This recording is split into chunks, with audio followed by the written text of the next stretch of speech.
कृष्णा, राधे राधे। दोस्तों, एक बार माता लक्ष्मी और भगवान विष्णु क्षीर सागर में शेषनाग की सैया पर विश्राम कर रहे होते हैं। तभी देवी लक्ष्मी भगवान विष्णु से पूछती है, हे प्रभु, आज मेरे मन में एक शंका उत्पन्न हो रही है। केवल आप ही मेरी इस शंका का समाधान कर सकते हैं।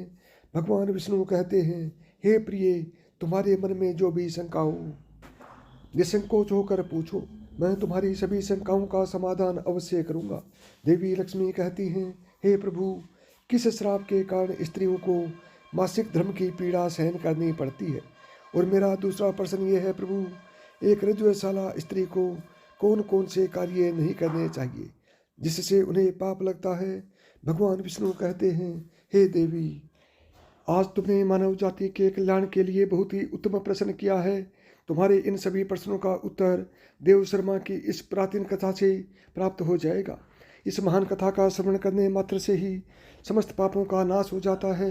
जो भी पति पत्नी इस कथा को ध्यानपूर्वक सुनते हैं उन्हें सौभाग्य की प्राप्ति होती है। इसलिए हे देवी, आप भी इस कथा को ध्यानपूर्वक सुनिए। देवी लक्ष्मी कहती है, हे प्रभु, ये देव शर्मा कौन थे? उनका आचार विचार कैसा था? मैं इस कथा को अवश्य सुनना चाहती हूँ। कृपया आप इस कथा को मुझसे कहिए, मैं इसे ध्यानपूर्वक पूरा अवश्य सुनूंगी। भगवान विष्णु कहते हैं, हे देवी, पूर्व काल की बात है। मध्य देश में एक अत्यंत शोभायमान नगरी थी।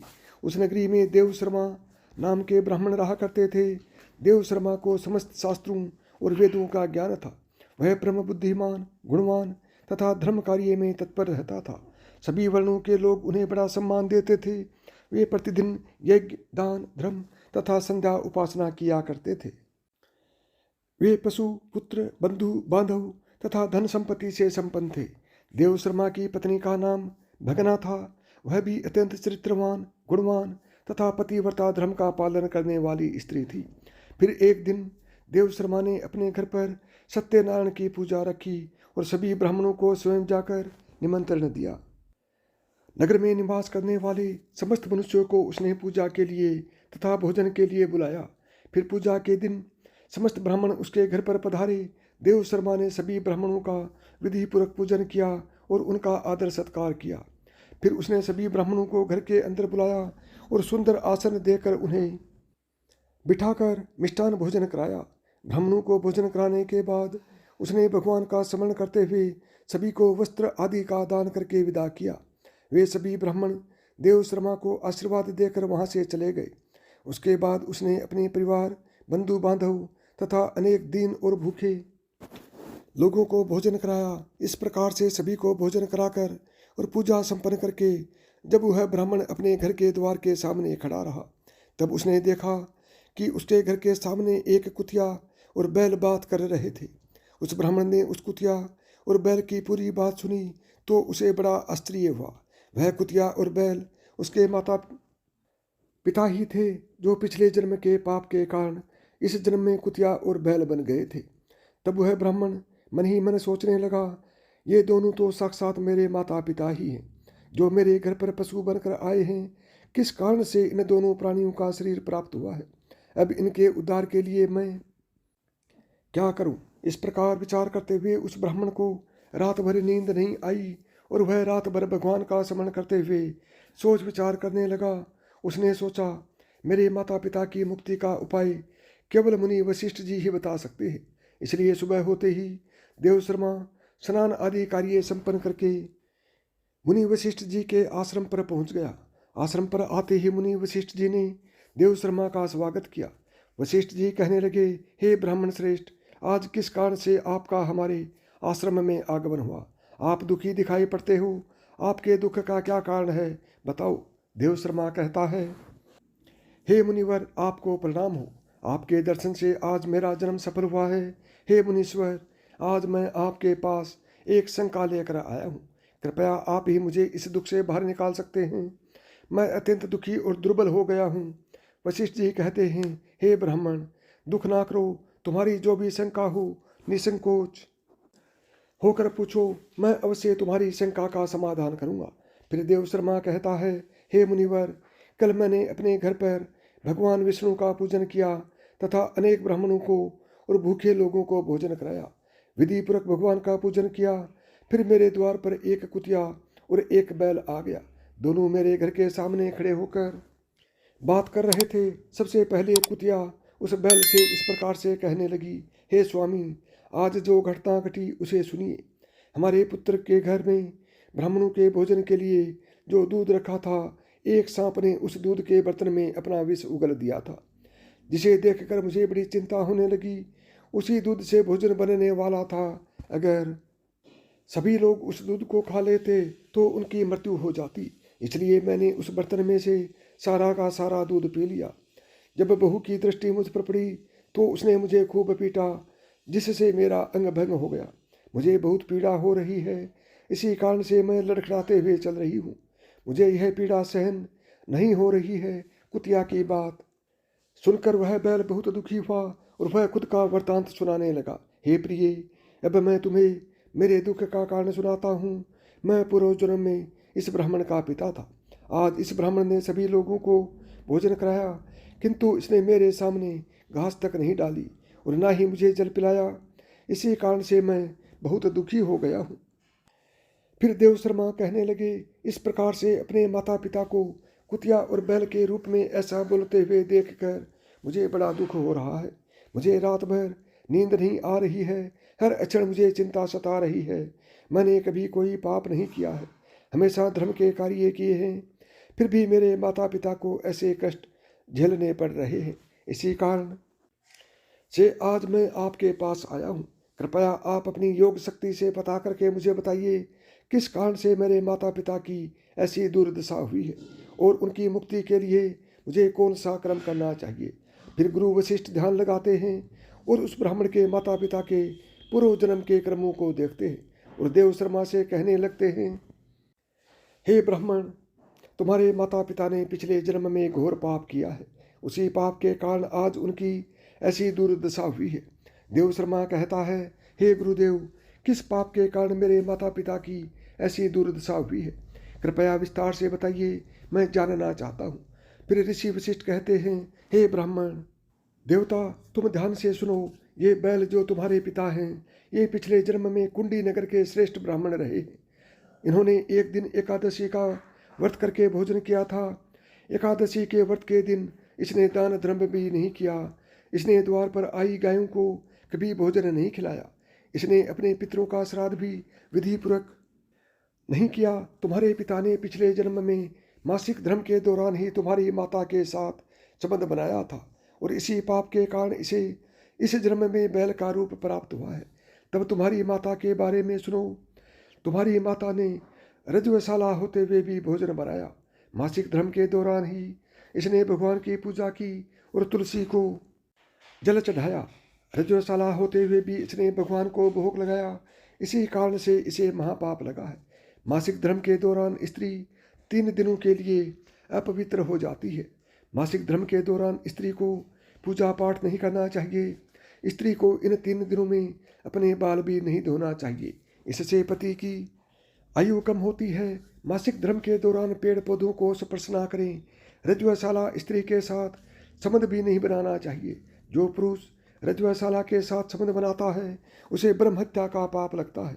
जो रजवशाला के वस्त्रों को स्पर्श करता है उसे भी पाप लगता है। रजवशाला स्त्री के शरीर में 3 दिनों तक ब्रह्म हत्या का पाप निवास करता है और चौथे दिन ही वह स्नान करके पवित्र हो जाती है। चौथे दिन स्नान करने के पश्चात रजवशाला स्त्री को अपने पति का मुख देखना चाहिए, अन्य किसी पुरुष का मुख नहीं देखना चाहिए। यदि पति समीप नहीं हो तो सूर्य देव के दर्शन करने चाहिए। गुरु वशिष्ठ कहते हैं, हे ब्राह्मण, इसी पाप के कारण तुम्हारे पिता को बैल और तुम्हारी माता को कुतिया का जन्म प्राप्त हुआ है। देव शर्मा कहता है, हे मुनीश्वर, अब आप मुझे मेरे माता पिता की मुक्ति के लिए उपाय बताइए। वशिष्ठ जी कहते हैं, हे ब्राह्मण, तुम किसी भी अमावस्या के दिन अपने माता पिता की मुक्ति के लिए श्राद्ध तथा तर्पण करो और दान धर्म करो, गाय की सेवा करो और गौ माता को मिष्ठान खिलाओ और अपने माता पिता की मुक्ति के लिए भगवान से प्रार्थना करो। फिर ब्राह्मण वही करता है और फिर उसके माता पिता को समस्त पापों से मुक्ति मिलती है। भगवान विष्णु माता लक्ष्मी से कहते हैं, हे देवी, मैंने तुम्हें रजवशाला स्त्री को कौन से कार्य नहीं करने चाहिए, इस विषय में बता दिया है। अब मैं तुम्हें बताता हूँ कि किस कारण से स्त्री को मासिक धर्म से गुजरना पड़ता है। सत्य युग में एक काल के नाम से प्रसिद्ध दानव हुआ करते थे। दानव होने के कारण उनका स्वभाव उग्र था और वे हमेशा ही युद्ध करने के लिए तत्पर रहते थे। फिर एक दिन सभी दानव वृत्रासुर के साथ मिलकर स्वर्ग लोक पर चढ़ाई करने लगे। उन असुरों के पास भयंकर शक्तिशाली अस्त्र थे जिसका देवता सामना ना कर सके और भागकर ब्रह्मदेव के पास चले गए। फिर ब्रह्मदेव ने उन्हें असुरों को परास्त करने का उपाय बताते हुए कहा, हे इंद्र, तुम इसी क्षण महर्षि दधीचि के पास जाओ। वे उनके शरीर की हड्डियों से तुम्हें अस्त्र शस्त्र प्रदान करेंगे। उन्हीं अस्त्रों का प्रयोग करके तुम वृत्रासुर का वध कर सकोगे। फिर सभी देवता महर्षि दधीचि के आश्रम पर जाते हैं और उन्हें प्रार्थना करके अस्त्र प्रदान करने की विनती करते हैं। फिर संसार के कल्याण के लिए महर्षि दधीचि ने अपने शरीर की हड्डियों से अस्त्र शस्त्र निर्माण करते हैं। उन्हीं में से एक वज्र नाम का अस्त्र होता है जिसे देवराज इंद्र धारण कर लेते हैं। फिर सभी देवतागण वृत्रासुर के साथ युद्ध करने के लिए निकल जाते हैं। देवताओं और दानवों के बीच भीषण युद्ध होता है। सभी देवता आकाश में दानवों से युद्ध के लिए एकत्रित हो जाते हैं और प्रहार करने लगते हैं। अग्निदेव अग्नि के प्रहार से दैत्यों को दग्ध करने लगते हैं। अग्नि के प्रभाव से दैत्यों का अंग अंग जलने लगता है। फिर वरुणदेव जल की वर्षा से दैत्यों को डुबो देते हैं, जिससे दैत्य त्राही त्राही करने लगते हैं। अनेक दिनों तक इस प्रकार से दैत्यों और दानवों के बीच में भीषण युद्ध चलने लगता है। फिर देवराज इंद्र और वृत्रासुर आमने सामने आ जाते हैं। इन दोनों के बीच भीषण युद्ध होता है और फिर देवराज इंद्र अपने वज्र का प्रहार करके वृत्रासुर को मार डालते हैं। उन दानव वृत्रासुर की मृत्यु होते ही उसके शरीर से ब्रह्महत्या बाहर निकलती है और इंद्र का पीछा करने लगती है। फिर वह ब्रह्महत्या इंद्र के शरीर में प्रवेश कर लेती है, जिससे इंद्र को ब्रह्महत्या का पाप लगता है। देवराज इंद्र ब्रह्मदेव के पास जाते हैं उनसे ब्रह्महत्या से छुटकारा दिलाने के लिए कहते हैं। फिर ब्रह्मदेव उस ब्रह्महत्या को इंद्र के शरीर से निकलने की आज्ञा देते हैं। वह ब्रह्महत्या इंद्र के शरीर से बाहर निकलकर ब्रह्मदेव से कहने लगती है, हे परमपिता, अभी तक मैं वृत्रासुर के शरीर में निवास कर रही थी, क्योंकि उसने अनेक ब्रह्महत्याएं की थी। जब इंद्र ने उसकी हत्या की तो मैं इंद्र के शरीर में वास करने लगी। अब आप ही मुझे कोई उचित स्थान दीजिए जहाँ पर मैं रह सकूँ। फिर ब्रह्मदेव कहते हैं, हे ब्रह्महत्या, मैं तुम्हें उचित स्थान देता हूँ। फिर ब्रह्मदेव ने ब्रह्महत्या के 4 भाग किए और कहा, हे ब्रह्महत्या, तुम्हारा 1/4 भाग अग्नि के भीतर रहेगा और जो भी मनुष्य अग्नि को आहुति नहीं देगा तुम उसके शरीर में प्रवेश कर लेना। तुम्हारा दूसरा 1/4 भाग जल के भीतर रहेगा। जो भी जल में थूकेगा अथवा मलमूत्र का त्याग करेगा तुम उनके शरीर में प्रवेश करोगी। फिर तीसरा 1/4 भाग पेड़ पौधों और वृक्षों के भीतर रहेगा। जो भी मनुष्य अकारण ही वृक्षों को काटेगा उसे भी ब्रह्महत्या का पाप लगेगा। फिर ब्रह्मदेव ने अप्सराओं को बुलाया और कहा, हे अप्सराओं, इस ब्रह्महत्या का 1/4 भाग तुम ग्रहण करो। अप्सराएं कहने लगी, हे प्रभु, आपकी आज्ञा से हम इसे ग्रहण करने के लिए तैयार हैं, किंतु हमें भी इससे मुक्ति का कोई उपाय बताइए। फिर ब्रह्मदेव कहने लगे, हे अप्सराओं, जो भी पुरुष रज्जुशाला स्त्री के साथ संबंध बनाएगा उसके अंदर ये ब्रह्महत्या प्रवेश कर जाएगी। इस प्रकार से ब्रह्महत्या के 4 भाग हुए, एक अग्नि में, दूसरा जल में, तीसरा वृक्षों में और चौथा स्त्रियों के अंदर प्रवेश कर गया। उसी ब्रह्महत्या के भाग्य के कारण स्त्रियों को मासिक धर्म आता है। जो भी पुरुष मासिक धर्म के दौरान स्त्रियों को स्पर्श करता है अथवा उनके साथ संबंध बनाता है उसे ब्रह्महत्या का पाप लगता है। भगवान विष्णु कहते हैं, हे देवी, इस प्रकार से मैंने आपको स्त्री के रज्जुशाला होने के पीछे की कथा और रज्जुशाला स्त्री कौन कौन से कार्य नहीं करने चाहिए आदि के विषय में बता दिया है। माँ लक्ष्मी कहती हैं, हे प्रभु, आज आपने मुझे बहुत ही महत्वपूर्ण ज्ञान दिया है। मैं भी आपको वचन देती हूँ, जो भी स्त्री मासिक धर्म के दौरान पूजा पाठ करेगी, पति के साथ संबंध रखेगी, उसके घर में मैं प्रवेश नहीं करूँगी। तो दोस्तों, इस प्रकार से मासिक धर्म के दौरान स्त्रियों को ये कार्य नहीं करने चाहिए। आशा करते हैं आपको ये कथा अच्छी लगी होगी, तो वीडियो को एक लाइक ज़रूर कर दीजिए। तो साथियों, यदि आपको मेरी बताई हुई बातें पसंद आई हों तो वीडियो को लाइक करें, चैनल को सब्सक्राइब करें और प्रेम से बोलें जय श्री कृष्ण, राधे राधे।